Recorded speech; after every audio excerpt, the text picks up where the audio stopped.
have today Rodney Fox. Rodney, would you like to come up?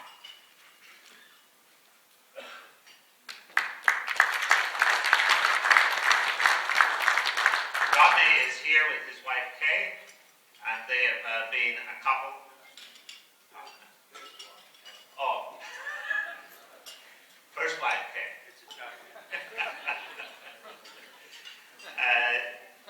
Warren is a South Australian. He was mauled by a shark when he was much younger and required 462 stitches.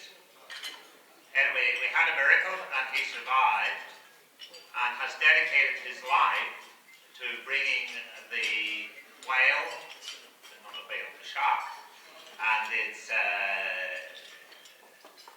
plight to the world.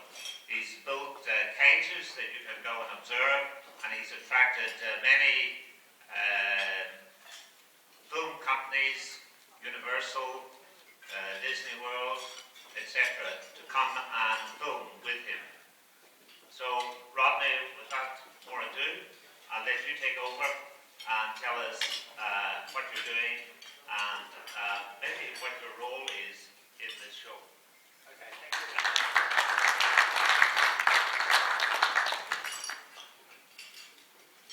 Over 50 years ago, I was dragged basically into the world of sharks. I was the South Australian Spearfishing Championship champion in 1962, and in the 1963 championship there were 40 divers swimming, spearing fish. Spearfishing in those days was exploring the ocean, even in the shallow, was very, very new.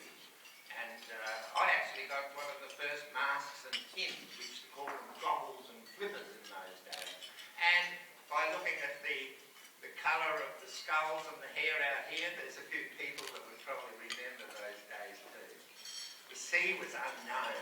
It was a great adventure. To go out exploring was a wonderful thing.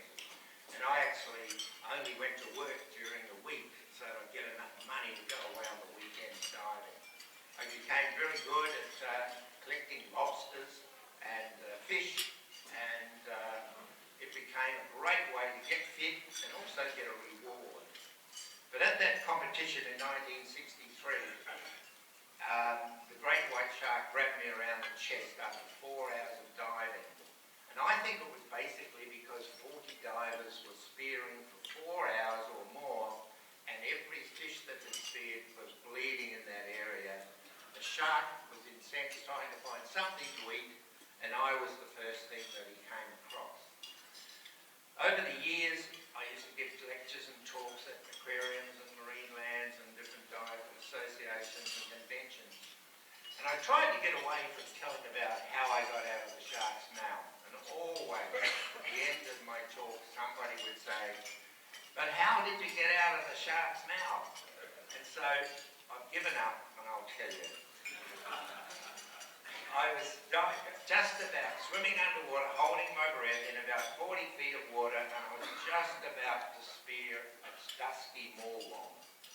I knew I had it because I was so close to it and hadn't given that little wriggle they give before they head off.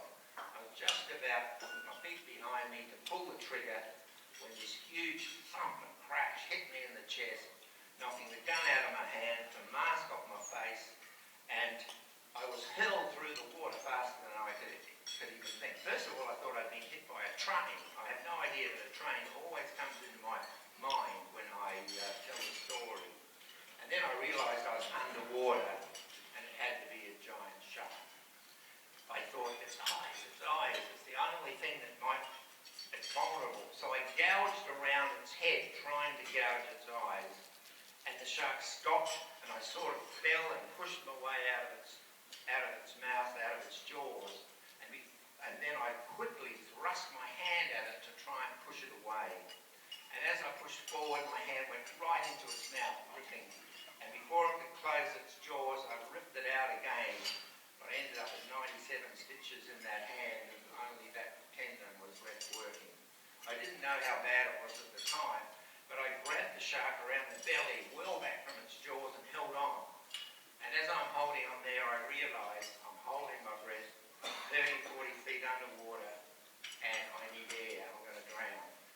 pushed off to the surface, got to the surface, took a great big breath of air, and there, looking down through the blood-red water, is a scene that I'll never forget, is this great big head with big teeth like that, shining white, coming straight up towards me. I had a few split seconds, and I thought, what can I do, what can I do? And I kicked as hard as I could with my foot, but everything underwater is 20% further away, and so my fin just touched it. But the shark turned, it was a miracle, and swallowed the fish float that I had with 3 or 4 fish on it, and died. But it came to the end of the rope that was connected to my belt and pulled me underwater, and so I'm being dragged behind the shark. As I'm spinning, this hand was totally useless, but I remember trying to find the quick release. But I couldn't find it, and I was just about to gasp water, and the line snapped. Another incredible miracle. When that line snapped, it gave me enough adrenaline, and I managed to get to the surface. And even before I yelled out, "Shark, shark," a boat was coming over to look what all this bright red water was. I came up in it, they rolled me into the boat, raced me off the shore, into a car, into an ambulance, straight into the Adelaide Hospital within an hour. And it's amazing how, I made one of the hardest things to do was to breathe because my lung had collapsed. And driving in, the two lady drivers were the ambulance drivers in those days. They had 2 policemen in front. Every stoplight had policemen on it.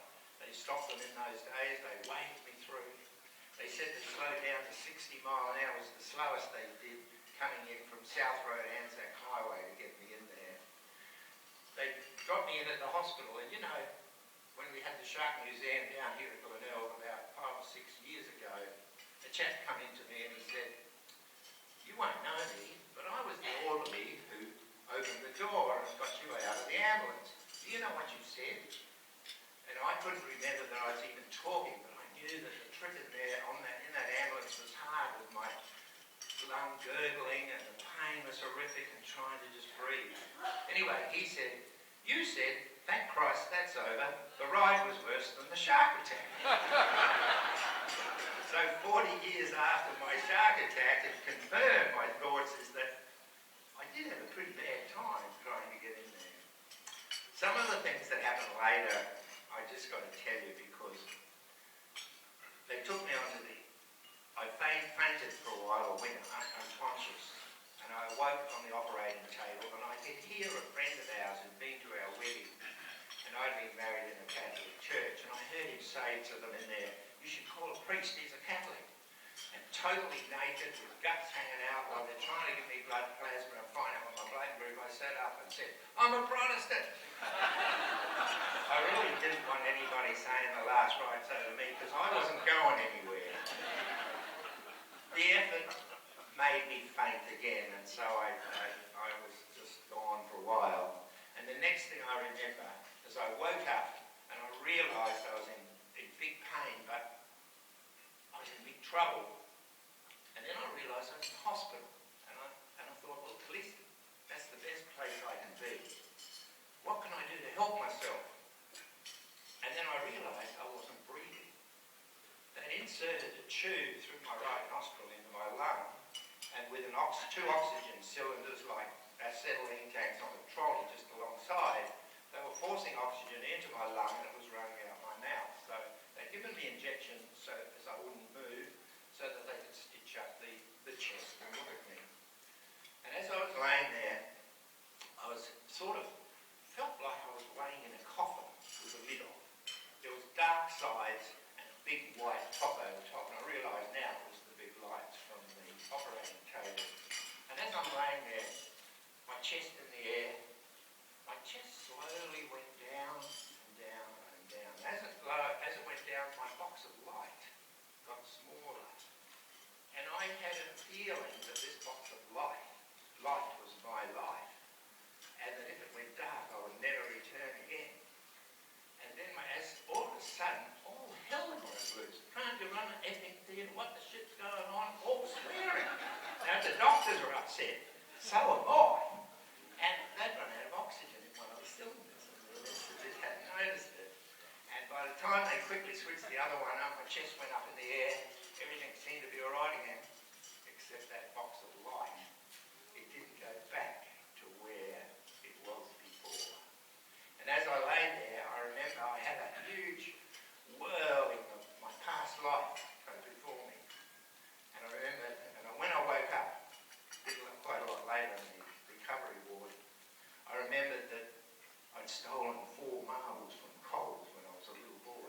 I lit a fire playing with matches, and I couldn't put it out, and I burned the neighbour's fence down while I was inside doing my homework, and I never admitted it was a beggar. And I played doctors with the little girl next door, all things that I never ever told my mother. So when I look back now and I think at the age of 22, that was all the things that I was worried about, I thought, oh, I'm not such a bad lad after all. My shark attack was published well around the world. These photos that they took on the operating table and the healing process was unbelievable. And a lot of it was that I was very fit and healthy at the time. A friend of mine was a chiropractor, naturopath, and he'd been preaching about fresh fruit and vegetables. And I had my parents bringing bottles of carrot juice with all sorts of other things put into it every day, and I got well fairly well, but you know, they thought I was going to die from shock. And so, unlike most hospitals, instead of letting just 2 or 3 people come in, there were 40 people in my room with bringing flowers and chocolates. They wanted to show me, the doctors, that life was worth living. Don't go into shock. All these people need you and love you, but I know why they only let 2 in there. It's really hard work trying to be nice. Saying, hey, hello, how are you? This and that. My sister came in and there was a shark's tooth, like the great white here, and she picked it up and she said, oh, look at that. And she ran her thing down the side to see how sharp it was. And it cut through the skin and she had blood. She said, oh look, Rodney, I've just been attacked by a shark. And she said, all I did was this, and she got the other finger and did it again. There's no insanity in my family. But over the years we've had incredible, since then I built the first underwater cages. We've made over 100 films and documentaries for 16 or 18 cities. And now my son, with a science degree, is arranging expeditions for tourists and scientists and filmmakers to research and study the great white shark as much as we can. Over the years, I've had incredible luck with diving and meeting people. My shark story has taken me all over the world to give talks and lectures, and I've dined and wined with princes and multi-millionaires, but it never comes cheap. It's usually when the very exotic best steak in the land is being served with the red wine, I have to tell my shark story, and I usually get a very cold meal and have to hurry up and eat it between talking. Thank you for letting me finish my meal today. It's been an striking that everybody over the years wanted to see my scars. It became a thing. Can we see your scars? Can we see your scars? I was taking my shirt off all over the place. I don't do it anymore. My body isn't beautiful. And I remember one time when I went back to work at the TNG, I was at one lunchtime, I was walking down the street, and a girl I thought I knew walked over quite close to me, and she said something to me. And it was, when I had 2 buttons undone on my shirt, I realised she'd only asked me the time. So it became quite a funny thing. In outback Queensland, many years later, I was on a trip. I was shooting a multi-image show, and we were taking our family around Australia for 7 or 8 months in a caravan, and I was shooting a multi-image show to show at the waterfront restaurants out there, Fruitville out there. And I ran out of money. In those days, they only had checkbooks or cash was the only thing. There was no credit cards in those days. So I went into a little one-bank town, and I went and I said, I'd like to cash a cheque for $500, please. And the girl behind the counter said, we'd like some identification. Now, in those days there were no cards, no licenses for cars, a great big piece of paper this big, and you had to show it. You didn't have to carry it with you. And I thought, what can I do? They said, oh, we'll just ring your bank. It was Monday morning.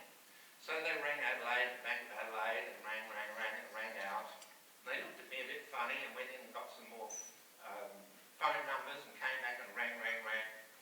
And didn't answer. So they said, oh, look, we're sorry that there's something a bit strange here. We can't give you any money. So I stood up for a minute and then I went out to the caravan and I found an old People Pics magazine with a photograph of my scars and me in it with Rodney Fox written there. And I went into the bank manager and I said, see that guy there with all those scars? And his name's Rodney Fox. And then I took the shirt off and I said, see, that's me. They gave me the money and he said, I've never had an identification like that. You know, another funny little thing happened too. A few years later, we was in Cairns in Queensland, and in Cairns there was a guy, we met a guy who just bought a restaurant and a motel. He'd sold his prawn trawlers in Port Lincoln. He invited Kay and I to dinner. And so we were sitting down with him on a Friday night, and there was probably as many people as this around this restaurant there. And one long table of 8 was empty, and it was very busy. And as he put our guest, our host, had poured the first glass of wine, I was quite ready to have a little sip when he got up, because a lot of young people came to the door. And he walked over to them and took them in and showed them to this long dressing table. And I thought, well, I better wait. He's paid for the wine. I better wait till he comes back before I drink it. And I looked over at the table just to see whether or not he was, what he was doing, when he'd be back. And as I looked over there, they all looked over at me at the table. And I knew they weren't talking about anything but sharks, because that's probably all I'm known about. And with that, a young lady gets up, about 21, quite thin, in a nice little summer dress, and walks over to where Kay and I are sitting at the table, and she says, I'm the girl that was bitten by the shark. Now my brain went into a whirl, and I couldn't think of who she'd be, and I hadn't heard of anybody. Then it went back a bit further, and I couldn't think of anything to say, so I said, gee, welcome to the club. You show me your scars, and I'll show you mine. With that, in the middle of this great big restaurant, up with the dress in the air, teeny little pair of frilly knickers, and on her hip is this big bite with stitch marks in it. And one of the scars was still dripping a little bit, not blood, but juice there. And everybody went quiet, just like this. And that's hard in the restaurant. And then they thought, oh, she must be the floor shop. And then they realised that, and what had happened is last Sunday she'd been out yachting to the Barrier Reef, and it was a very small yacht, and she badly needed a pee. So she jumped over the side, and a shark hit her in the hip. And they quickly dragged her back, and she'd been in hospital ever since. And so they brought her in, and so everybody, of course, found out that she had survived this great shark attack. And so they walked with her and applauded her really, really quite a lot. And the applause was quite deafening. And then they heard I was there and I was going to take off my shirt, so I got up and took my shirt off. She got a lot more applause than I did. I sat down and she was still there, and I couldn't think of anything to say again, so I said to her, gee, you're always going to have to wear knickers, because everybody's going to want to look at your scars. And boom, I got a huge kick in the ankle from my lovely wife. And as the girl went away, I realised that, you know, that's one of those things you have to be careful of how you word things, don't you? Girls are not wearing knickers. But the Blue Planet, if I've got another minute, have I? Just one. Yep, okay. The Blue Planet, without a doubt, will be the highlight of my life, being the narrator for it. And one of the reasons I've had 50 years of incredible diving with whale sharks. I founded the first whale sharks in Western Australia, the Great Barrier Reef, the Red Sea, all through the Bahamas. And on so many occasions, I've seen the most wonderful sights that I wanted to put music to and make a beautiful symphony from. And there's absolutely no doubt you are actually going to see selections from 7,000 hours of film for this particular evening, taken in 200 locations in the world. And so, to me, it'll be an extravaganza of the senses. And if you've never dived, you must see it. If you've dived, you must see it, because you'll have never seen some of these grand, wonderful things. And of course, they will only select the best, and an assortment that should entertain and give you great satisfaction, and especially with some of the music there by the famous George Fenton and and the Adelaide Orchestra as well. So I hope to see you all there. Thank you very much for listening to us.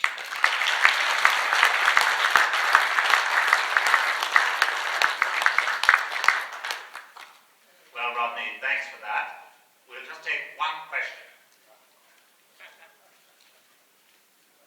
Don't ask me how I got out of the shark's mouth.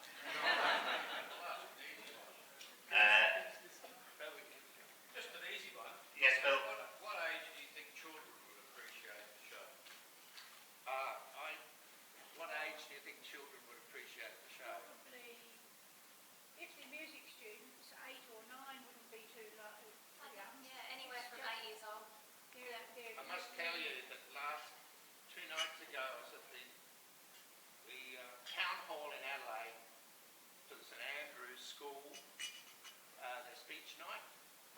They had orchestras there playing beautiful music, and they were all this big. So I think it's not gory with lots of sharks. They've only put a shark on the front of it because I'm narrating it, and they thought the sharks might actually get your attention. Most of it is the beautiful underwater life. Yeah. There'll be a lot for them to see and keep them occupied. It's 2 hours, but there's a break in the middle. So anyway, we're pitching it for children and families alike. So it's a good concept for that. I have several grandchildren between the ages of 4 and 7. And when Margaret and I want to rest, we put on a David Attenborough CD, and it keeps them mesmerised for 2 hours. So, and it's very similar to these sorts of things here. So I can tell you that they are very interested in the visuals. And don't forget Finding Nemo was a good one. Rodney, thank you for that. You've sharing your life with us. I'm sure that was the love of Kay that got you through all this. I know you were married to her when it happened, because you said to have been married and had declared yourself to be Catholic. Now, if that had been the case, you could have got forgiveness for those 3 sins, and you wouldn't have felt guilty. Thank you for sharing that with us, and we look forward to hearing you